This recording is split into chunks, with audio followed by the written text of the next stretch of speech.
track. Get in you the always trash make me get in can. the track. Oh, hey, how's it going, everybody? Hey, I'm Shannon. Welcome to The Build-Up, the show about shows between the shows. We are so excited today, guys, because we have Thomas Q. Jones coming up from Marvel's Luke Cage. It's out on Netflix and is one of the biggest hits of the summer. Who is the biggest fan in the audience right here today? Are you guys ready for Luke Cage? Who, you ready?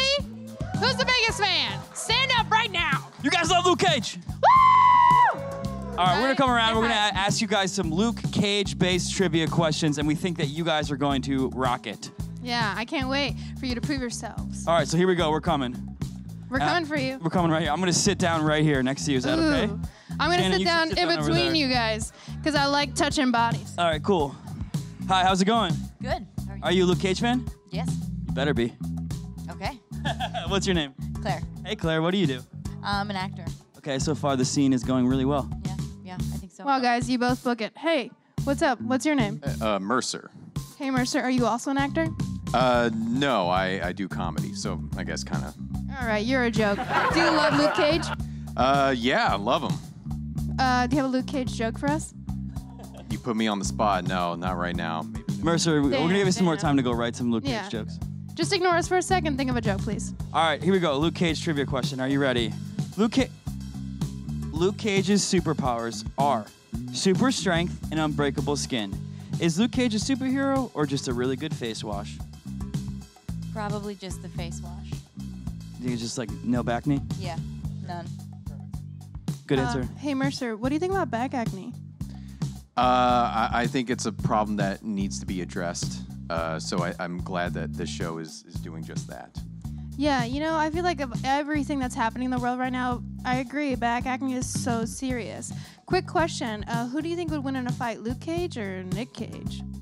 Nick Cage, all the way. I'm sorry, but you know, Nick Cage just has that power that Luke Cage doesn't. I'm sorry. It's that ambiance, I guess, and he has a better filmography. Mercer, so far I've heard no jokes from you. I'm still waiting. Is anyone else waiting for a Mercer joke? Mercer, we want some fucking jokes here, dude. Yeah, just real quick, like any joke. Like, what's your stand-up Give like? us something, dude. Oh, Jeez, no, I shouldn't have even have said I did comedy. Yeah, well, that was all right, we're all gonna wait until Mercer just drops trying at to least answer an the hour of questions. comedy on us. Mercer, I want to see your Netflix special right now. I'm pissed, dude. I know. I'm surprised they haven't called yet. All right, quick, Luke Cage. Let's kill him with the crowd. All right, this is a great question. Luke Cage is a superhero of Harlem. Who is the superhero of Staten Island? Oh. Is it A, Impractical Jokers, B, Wu-Tang Clan, C, Lots of Pizza?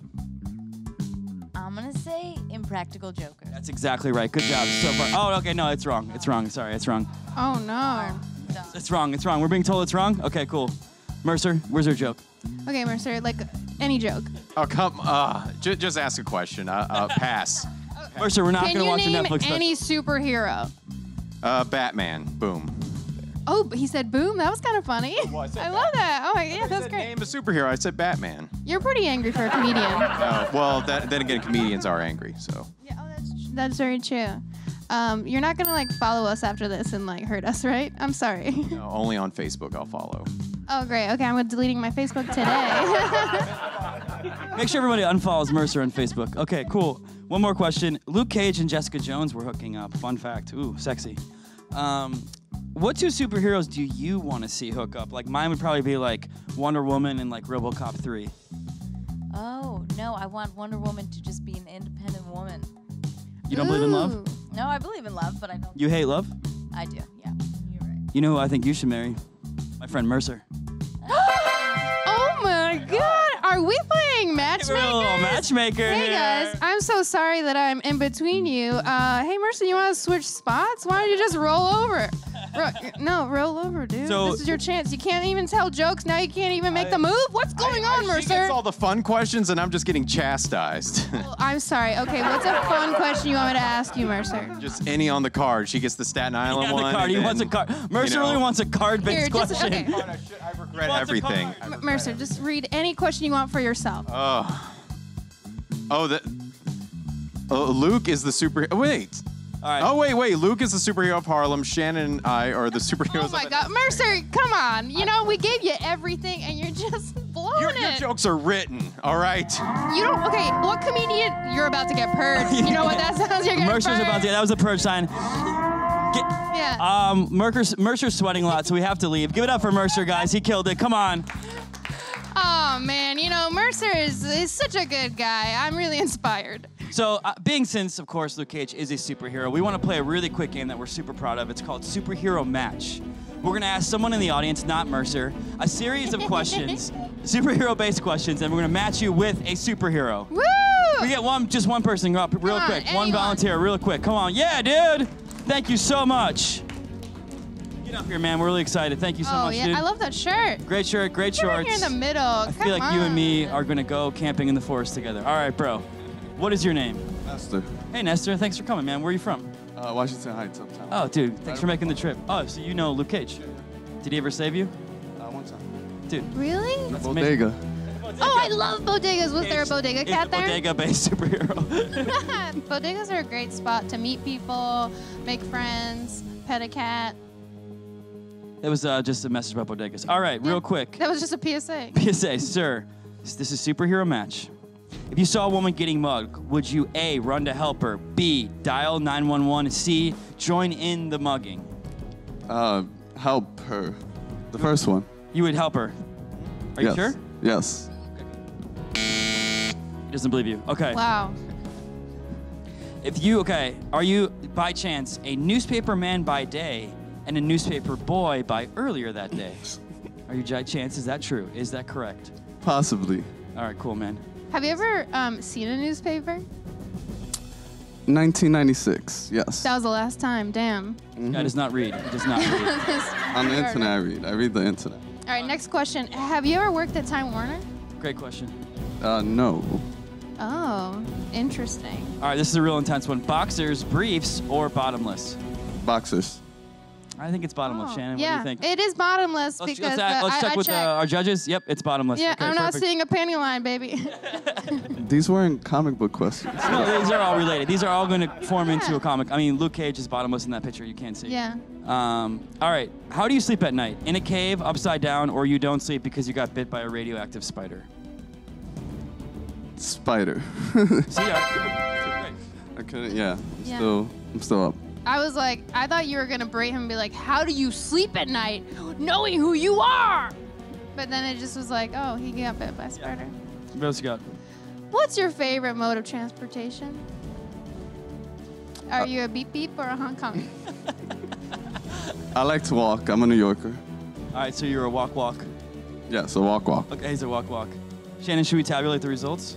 Yeah, let's do it. Hold on, let's go. Let's formulate our. Oh, judges. you want to go? Yeah, come over here. Let's tabulate. All right, let's tell him what superhero he is. Doop, doop, doop, doop, doop, doop, doop, doop, doop. And it turns out you are Ronnie from the Jersey Shore. Give it up, Ronnie from the Jersey Shore. Yes. Are you excited? How do you feel? Pretty good. Damn. Thanks, man. Would you say you're bottomless? Bottomless brunch. Bottomless brunch all day, dude. You did great, man. I Thank love you so brunch. much. Really appreciate it. All right, give it up for him, guys. Damn. Never forget. Never forget Ronnie. That was so much fun. I think we did good, man. We have a lot of superheroes, of course, this summer. A lot of great superhero stuff. And one of them is, of course, Luke Cage. We're so excited, guys. Make sure you stick around for the build. It's coming right up. Thomas Q. Jones is up next. Woo!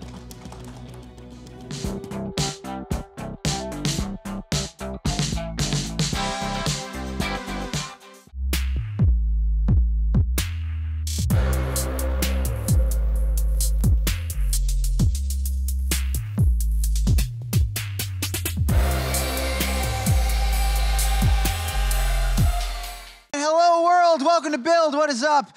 We are coming to you live from the studio in New York City. We are so excited to have you guys here. Now, our next guest you've seen in Straight Outta Compton, being Mary Jane and A Violent Man, but you most recently just binged the hell out of his fantastic performance as Comanche in Season 2 of Marvel's Luke Cage on Netflix. Incidentally, he also played for 12 seasons in the NFL, is among the top 25 leading rushers in NFL history, and is a member of the 10,000 Yards Club, but he's talking to a man wearing Super Mario shoes, so it's a pretty safe bet we're going to focus a lot on that Luke Cage thing, all right?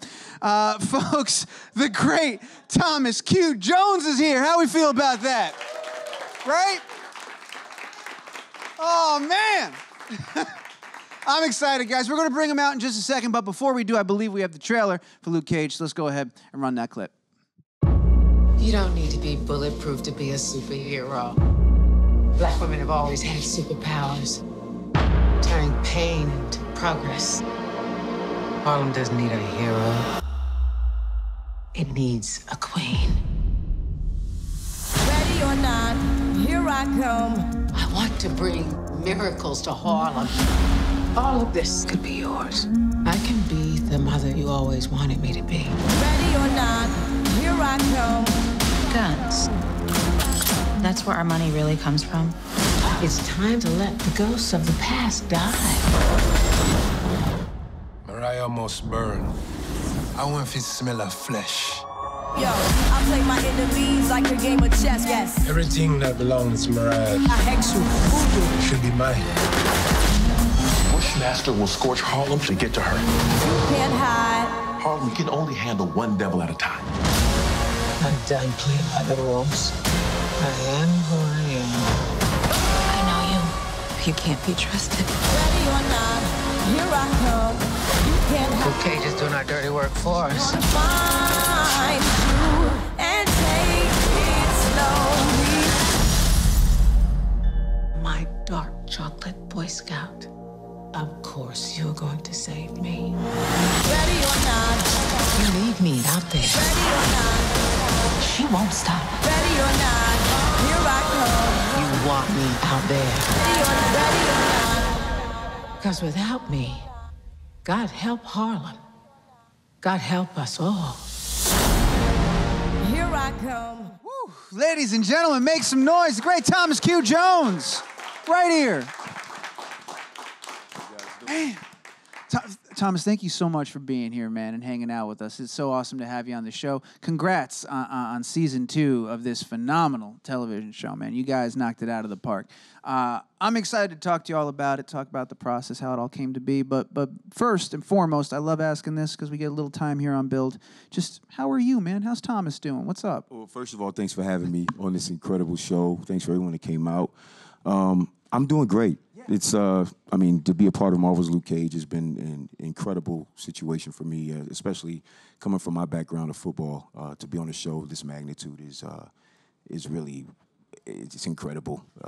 And then to have the type of character that I had and an influential role on the season, it's even bigger. So everything is a little bit surreal right now. Yeah, you know, crazy, yeah. right? That's good, man. Well, it's a good time to have you here. You really are just blowing up, and it's phenomenal. Your performance is amazing here. Did you? Let's go back a second because you show up briefly in season 1. Did you know back then the magnitude to which you were going to get to explore this character? Did you know how deep it was going to go? Did you know all the twists and turns?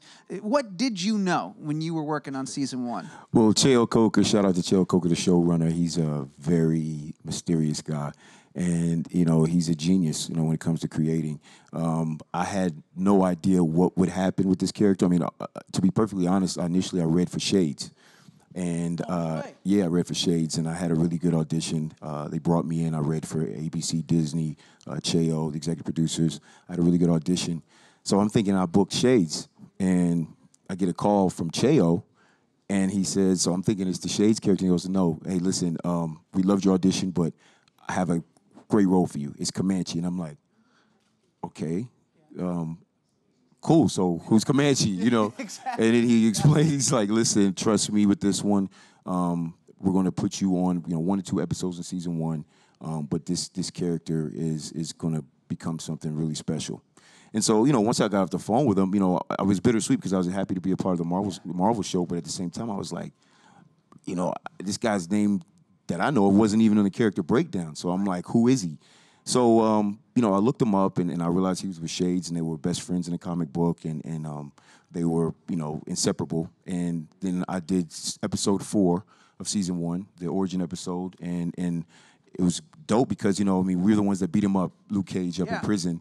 And that's what put him in the infirmary so he could get his superpowers. So my character, Comanche, I had no idea what was going to happen. I was actually in a movie theater watching a movie, and I ended up getting, this was after season 1 came out, and I got a text message from Cheo, and the text message simply said in capital letters, Comanche lives. Oh, man. And I texted him back, and it was like, great. And because I know he moves super, quiet and like, stealth. I didn't want to ask him anything. And I get a text message probably about a month before June 8th when we started shooting this past last year. And he goes, listen, Comanche's a huge part of the season. I've expanded his character. I've created this layered character. I believe in your ability. I believe in you as an actor. And I want to give you an opportunity to show your range. He's a very pivotal character in this season. I said, let's go. The next thing you know, I'm in New York shooting the first day. Me and Theo Rossi, who played Shades, we actually shot the first scene of the whole season in Harlem, June 8th. Yeah, the first scene with Lucy Liu. We shot the very first scene. I had no idea even then I had no idea because I didn't know what the character arc was until each table read. So I didn't know. They keep you in the dark until the reads. We're in the dark, just like you guys are. We're in the dark, just like you guys are as we're shooting it. That's wild. Yeah. What does that do for you, as an actor, not knowing where to take it? Do you then, once you get to that place, do you ever look back and go, oh, I would have tried this differently if I knew this was going to happen or stuff like that? Or are you just along for the ride? No, I think it's great because you live in the moment. Yeah. And the one good thing about, the training that I've had as an actor, I've had a lot of intense training over the last 3 years. It's to play the relationship. So when you don't know the plot, you don't know the ending, right? So you can't tip your hat at all. You have to play the relationship with the person you're in the scene with. And so not knowing the outcome of each episode prior, it allows you to play the relationship to the max. And I think that's why my relationship with Alfred Woodard, Mariah, and my relationship with Shades Theo Rossi were so personal because I didn't know what was going to happen. So each episode I had to play my real relationship with them within the world of the script. That's pretty amazing. You just mentioned something that I was really curious about. You said you went through a lot of intense training over the last couple of years. And, we hear it on the stage all the time. The life, the world, the industry of an actor is fraught with late hours and long days and rejection and all this different stuff. And I was curious, coming out of 12 years in the NFL and playing football much longer than that, as an athlete, someone who's fine-tuned and trained hard and arguably one of the most grueling physical things you can do, do you feel you have a little bit of an edge with that background coming into this world, and being an actor now? I definitely think that just because football is, like you said, is one of the toughest jobs in period, physically, mentally, emotionally, you put in your whole being into it. And that's really what acting is. So because I come from that background, all I know is hard work and being specific and detailed and being a team player.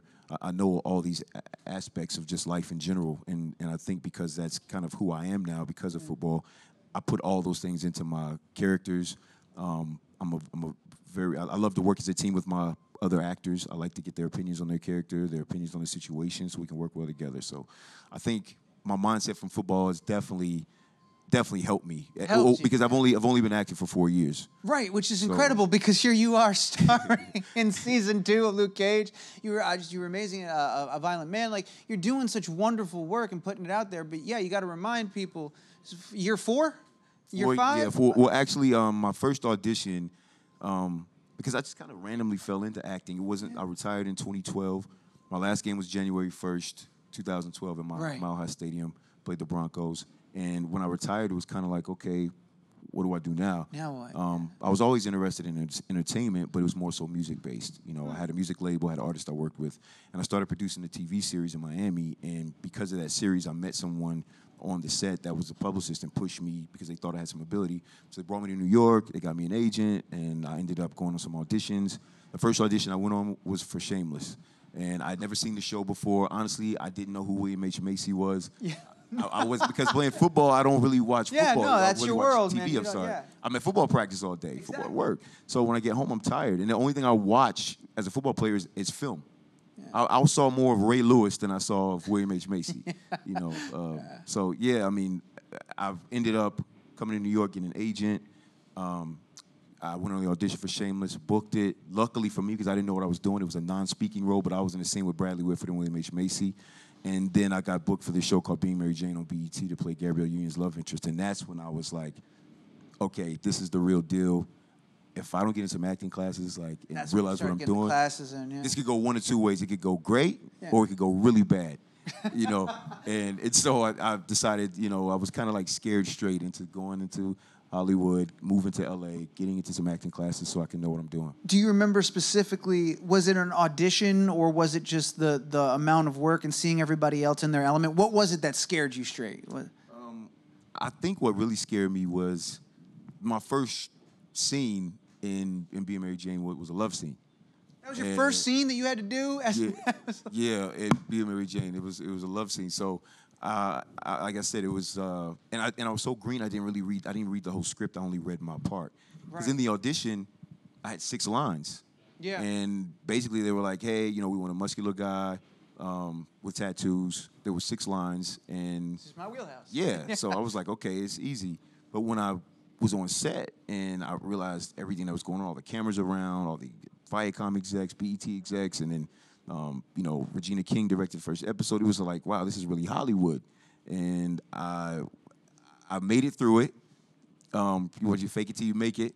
There were certain terms I didn't know what blocking was, which means, if you say this line when you get to this point. I didn't know what any of that stuff meant, but I was like, yeah, I know what that means. You got it. Yes, but after that, that's why I was like, I left that experience like, man, wow, I do not want to be this uncomfortable again. And then when I moved to LA and started taking acting classes and got into actor studios, shout out to Franz Turner, Scott Sedita, Ivana Chubbuck, some of the best acting coaches in LA, then I really started to love the craft and love acting. And it also helped me pull back layers on who I was as a person, because as a football player, you're very closed off, and it kind of takes some of the humanity away, because you have to be a certain kind of person to play that. As an actor, you can't be that way. You have to be vulnerable and open and human. That's why people connect with your character. Yeah. And I learned all that stuff as in acting class, and I learned more about myself as an actor and as a human being. And I think I've been able to put all that stuff into my characters, especially this season on Luke. Well, I was going to say, I mean, everything you said there, you hit the nail on the head. The vulnerability especially is what, really people resonate with when they see Comanche and they get to know Comanche, understand him. It's that human aspect. And Marvel's always been good about writing those human characters in these extraordinary worlds, and they just need great actors that bring it to the screen, man. So it's like everything you've done has been a building block that has led to this character for you, and is why you knock it out of the park. Well, let's talk about preparing for Comanche, working with Theo. Did you guys, if social media is to be believed, you guys are good buds now. I mean, you really bonded over working on this show, because you guys are always tweeting at each other and hanging around with each other. Did you guys sit down and talk about the history that you were going to have to not talk about on screen? Do you know what I mean? Like, did you, even though the two characters are sort of guarded, Comanche wants to get into it, Shades doesn't want to talk about it, but there's a lot of layers underneath of that. Did you guys explore that stuff off camera and prepare for that? Or how did you get ready to do this? We had no idea. You have the table read. I think Theo may have had more of an idea than I did, but I had no clue until episode 6 came up. Yeah, it's the word drops. Yeah, and because Theo's from New York, I'm from Virginia. We both like Wu-Tang Clan. He's from Staten Island. Like, we have a lot of connections. We really became brothers after season 1. We really became just really close because we're like-minded. We're very cerebral actors, and we like a lot of the cool, trendy things. So we created a relationship. Then season 2. I think because we already had that relationship, it made it. I mean, we're literally together all the time. It's literally, when you see Shades and Comanche in Luke Cage season 2, that's how we were on set. Yeah. That's how we were, off set. We're just really, really cool friends, And I had no idea what was going on. I got to episode 6, and I read it, and I was like, whoa, because I didn't see it coming. Yeah. Because I'm always, as an actor, you're trying to figure out what they're getting at, because I know they're getting at something, but I didn't think it was that, which is what makes Cheo a genius and the writers on the show genius, because they're trying to do groundbreaking things and introduce different concepts to people in this Marvel universe. Yeah. And fortunately for me, I had the opportunity to play that character. And not only just as, a character in the Marvel universe, but also me as a football player turned actor, to be able to show my range and show that I'm a real actor and I'm not just someone that's just trying to be famous or be on TV, because I'm a real actor. I appreciate the craft, and I appreciate people that have come before me and people come after me. And a role like this on a show this big is, you can't ask for anything better than as an actor. You can't. No, for sure, man. I'm going to do my best to, it's been out for a couple of weeks now, and I think if you go look, and you can find spoilers, but I'm going to try my best to ask this question without spoiling the big reveal that we've talked about so far. When you got to that part in the script, when you saw that reveal and you were surprised by it, it's a very significant moment in pop culture for that community to have more characters on screen and to have that representation. Did you immediately feel either a nervousness or a responsibility or a pressure to nail this type of part of this character because it would mean so much to so many fans to have this representation on screen? That's a great question. I mean, I did. It was a shock. Yeah. I mean, if you're watching the show, when I reveal it, it's like just as shocked as the fans are. I was more shocked than you because I'm the one that had to dig in and bring this whole character and this whole story to life. I think it wasn't really fear. It was just more, when you're doing something new, just more anxiety. Yeah. And I think that's natural. So, it wasn't fear. It was just, I have to be able to find a way to, the dialogue was incredible. Aida Kroll wrote an incredible episode. Millicent Shelton directed incredible. That was one of the best scenes I've ever, arguably the best scene I've ever done. One of the best scenes of season 2. I think in all of TV, and the response has been that. Yeah, I was gonna say people are tweeting that, they're talking about it. Really, they love this moment. And I think the anxiety came from me not wanting to mess it up. Yeah. You know what I'm saying? Something that's special. And then me being, there were some insecurities because, as a football player turned actor, sometimes it's hard for people to say, oh, well, you got this role because you're a football player, or you got this role. And I was like, this is my chance to show them, like, no, I'm a real actor. You know what I'm saying? Like, I'm Thomas Q. Jones, not Thomas Jones, a football player. I'm Thomas Q. Jones, the actor. But once we got on set, Theo is an incredible actor, one of the best in the business. We didn't even, honestly, all we did was run the lines. It was one of those things where it was like game time. We knew how important the scene was, and all we did was sit in our cast chairs as they were setting up the lights and the cameras, and we just ran our lines. And neither one of us had any specific, we just lived in it, and it was magical. And honestly, after the scene, Aida came up to us, and she was almost in tears as she was the writer of that episode, and she gave us a hug, and it was like you could hear a pin drop even with the crew. Like, it was just, it was one of those things, and the fact that we couldn't see each other, I think that's what made it so powerful, is that, you've got these two guys with, I have a 6-barrel shotgun, he's got an AK, and we're sitting back to back, and we're having this incredible human conversation after, just shooting guys in a furniture store. Yeah. I think it's very powerful, and so I'm thankful. I'm grateful that I had a chance to be a part of that. Yeah, for 100%, there is. I'm going to use a word that makes me sound smarter than I am. The juxtaposition of the, the ridiculously machismo, like the 6-barrel shotguns, these muscle-bound dudes. They just shot up a whole bunch of stuff. Having this really vulnerable conversation and moment, and struggling to have it and have that connection. It's friggin' amazing, man. It's great television. It's great acting. You guys, you knock it out of the park. We're going to get ready to turn it over to the audience in a little bit, but I have a few more questions. And you kind of touched on this as well just now in terms of you taking it very seriously, showing you're committed to the craft. But you've cemented your legacy as an athlete. That's not going anywhere. You're one of the 25 greatest of all time. We got that. As you're working on this story, you're only 4 or 5 years into this part of this chapter of your life. But what's your goal, man? Look, I know as an athlete you have a goal. You got to be working towards something. What is the eye in the pro? What's the prize that your eyes is on right now? What do you want to cement your legacy as a performer? You know what? I just want to play different characters and evoke emotion out of the audience and want them to root for my character, tell compelling stories. I think that's the cool thing about being a creator, is that, you can really, make what you want, and you can make people how you want them to feel, Where in football, you're in this box where you can't really create. You can't even travel. You can't do anything really but play football. I don't have a dream role. I think maybe because it's so early for me, and maybe because I'm still kind of coming into my own as an actor. I think it's more so just me wanting to continue to have the fans enjoy my performance and gain some sort of insight from my characters. I have a film called A Violent Man that comes out December 21st that I exec produced and starred in, and I play a mixed martial arts fighter that's accused of murder, and it's there's a lot of subtext in this movie. It's not just a crime thriller. Directed by Matthew Berkowitz. Shout out to Steve Belmont, Gino Taylor, Sony. It'll be out December 21st. But my character in that is very layered as well. And once you do characters like Comanche and Ty Matthews, my character in A Violent Man, you get addicted to these layered complex characters, and then that becomes the rush.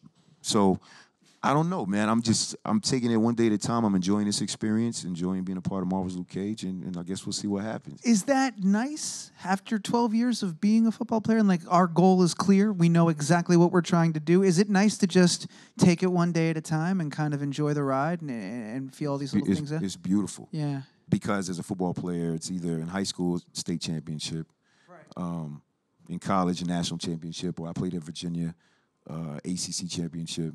In the pros, obviously, it's a Super Bowl championship. There's always some kind of championship. There's always some sort of singular goal. Yeah. You know what I'm saying? And as an actor, it's like it could be anything. Yeah. It could be to tell a certain story you always want to tell. It could be to win an Oscar, win an Emmy, Golden Globe, work with a certain actor. There's so many different things that could be the epitome of your career. And I think that's what I'm enjoying. I'm just enjoying the freedom to be able to you know, create my own content and bring other characters to life. And like I said, football doesn't give you the opportunity. I love football, but I love acting, and I love what it's done for my life. I love what it's done for me being able to reinvent myself and hopefully inspiring other athletes and football players when they retire to know that there's something else after the game. And also to teach people to not compartmentalize us. You know, I mean, sometimes you think athletes are one-dimensional. You think we're just we're a football player and that's it. But, you know, no, we're human beings first. That's just something that we're good at. Yeah. And a lot of guys are scared to step out and do something because they don't want to look stupid or they don't want to be judged. But ultimately, if you believe in yourself and you believe in your ability and it's something that you want to do, you have to go for it. So hopefully I can inspire some of those guys too. I think you will, man, because I was thinking about that too, of like, you're so damn good at this.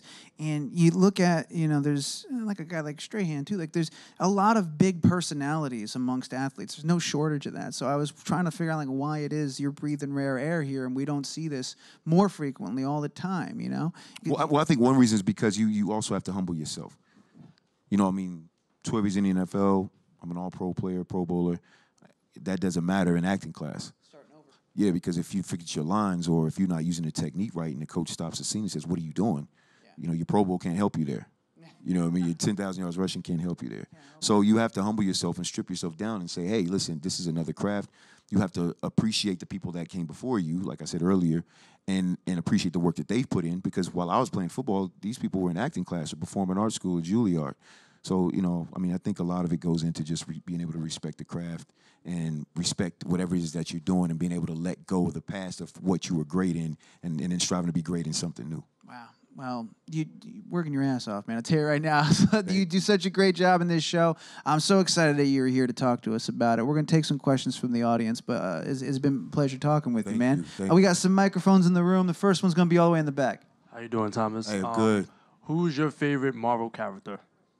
My favorite Marvel character? That's a good question. You know, I didn't really have one growing up. I mean, I read the comic books, and I think I just liked all of them together. I think so. What was the Defenders? I think it was just all. I think all of them together were just cool. You know, I was. I think by the time I started playing football, my whole life became football, and that's what was weird about Luke Cage is that, you know, once I never even heard of Luke Cage.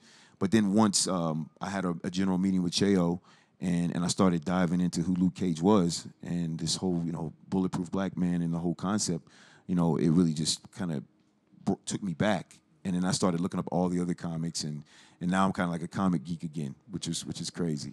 But yeah, I didn't really have one, man. I think my life was so engulfed with football that I didn't even have time to pick one. Well, in retrospect, it seems like you made the right call to focus on football. You did a pretty good job over there. And now that's kind of the brilliance of these shows, too, is sort of highlighting these characters that have been around for so long, but a lot of people either didn't discover them at that time for whatever reason. Maybe they weren't into comics then. Maybe they had a different view of comics. But you guys flesh them out in such a real way that not only do we enjoy this, it takes people back to, like, well, what other stories have they told with this person? It's really cool. Yeah, you wanted to find out what other characters you can relate to. Because the cool thing about this show is that it's in Harlem. You got a hero, Harlem Heroes app. You know, you look on there, you see Stephen A. Smith, Jamel Hill, you know, Michael Smith. I mean, you see people on here that you see on TV. Yeah. But then there's the nostalgia of the comic book because you have the characters, and then you have the outfits and the wardrobe that they wore in the 70s. So I think Cheo and the people at Marvel that put the show together are a genius to it. The music. It's crazy. Yeah, I mean, they know what they're doing, dude. No doubt. Yeah. What do we got? One more? We're going to do one more. It is right here. Hi, Thomas. Hey. I wanted to know, what was the transition for you like coming from football into the acting? And is there any actors that inspire you? And last, being that you're still freshly new in the acting world, what has been your biggest challenge thus far? The transition was, it wasn't really hard for me because I'm a humble person anyway. And when I commit to something, I commit full tilt. So when I moved to LA and I got into acting classes, I just wanted to learn the technique and just see where it went. So that wasn't really too hard. As far as any actors that inspired me, obviously people like Denzel Washington, Omar Epps, Johnny Depp, one of my favorite all-time actors, Patrick Swayze. I mean, some incredible actors. I mean, I was a big fan. I watched the movie The Outsiders when I was in like 8th or 9th grade. And I loved that movie because we had to do some sort of essay on it. And it wasn't until I got older that I realized all these movie stars were in one movie. You know, you had Emilio Estevez, Rob Lowe, Tom Cruise. Did you watch the movie the same reason I did? Because I hadn't finished the book in time? Because that's why I watched the movie. I didn't even read the book. Oh, you didn't even have to read the book? Yeah. I didn't even read the book. I went straight. We watched it in my Miss Joan Short. I think it was my 9th grade teacher, Joan Short, showed us the Outsiders. And I think, you know, when I look back on that movie, I'm like, wow, like all these talented people in one movie. I've never seen a movie with, you know, that many talented people. And what was your third question again? Biggest challenge so far. The biggest challenge as an actor? So far, yeah. Probably just getting told no all the time. Yeah. You know, because you see actors on TV and you see them in movies and you think, well, everything is, you know, great, and it's not. I mean, I've been told no. I get told no 99% of the time. Yeah. And the people that keep going are the ones that win. The people that stop don't. That's just like with anything else in life. If you stop, you won't make it in anything. So, you know, rule number one, don't quit, ever. You see people like Kevin Hart, Tiffany Haddish. I mean, they've been in the game for 10 years, over 10 years. You know, they say it takes 10 years to make an overnight success. Yeah. So, you know, you see someone pop up on something and you think, wow, they're new. It's like, no, they've been working. They just didn't quit, and their time came. The opportunity and their hard work met up. So for me, it's I mean, it's just being able to put the work in, like I said before, and remaining humble and just enjoying the journey. You know what I'm saying? And knowing that your hard work is going to pay off. That's really that's what's got me through the 4 years that I've had of getting told no all the time. Well, thank you for your questions, guys. That's awesome. We're gonna wrap it up. All right. I'll remind everybody, of course, season 2 of Luke Cage is streaming on Netflix right now. Do yourself a favor, if you haven't watched it, go watch it. It's amazing. This man is amazing, and I can't thank you enough. Again, everybody, make some noise. The great Thomas Q. Jones, right here. Come on.